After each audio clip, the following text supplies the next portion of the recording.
నమస్తే అండి. మేము చెన్నైలో బాబు దగ్గరికి వచ్చామండి. బాబు వాళ్ళ ఇంట్లో అన్నిటికన్నా నాకు ఈ పూజా మందిరం చాలా బాగా నచ్చిందండి. ఇంటి ఓనర్సు ఎంతో భక్తితో పూజా మందిరాన్ని చేయించారు అనిపిస్తుందండి. అందుకే ఒక్కసారి ఈ పూజా మందిరాన్ని మీకు చూపిద్దామని ఈ చిన్ని వీడియో చేస్తున్నానండి. మన ఇంట్లో మనం అత్యంత పవిత్రమైన స్థలంగా భావించేది పూజా మందిరం కదండి. బయట ప్రపంచం ఎంత కలతగా ఉన్నా పూజామందిరం ముందు కూర్చుంటే మనసుకు ప్రశాంతత లభిస్తుందండి.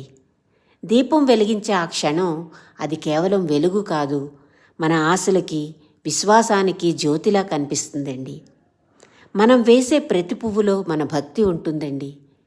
మనం దేవుడికి చేసే ఘంటానాదంలో దైవానుభూతి ఉంటుందండి. అలాగే దేవుడి దగ్గర పలికే ప్రతి మంత్రంలో మన ఆత్మకు శాంతి ఉంటుందండి. కన్నీళ్లతో చేసే ప్రార్థనైనా, సంతోషంతో చేసే నమస్కారమైన అన్నిటినీ ఈ పూజామందిరం ఆలకిస్తుందండి. రోజుకి కొన్ని నిమిషాలు దేవుడి ముందు కూర్చునే భాగ్యాన్ని కలిగించమని ఆ భగవంతుణ్ణి వేడుకుంటూ నా వీడియోలో ఏ చిన్ని పాటు నచ్చినా ఒక చిన్న లైక్ చేయండి ప్లీజ్. నమస్తే.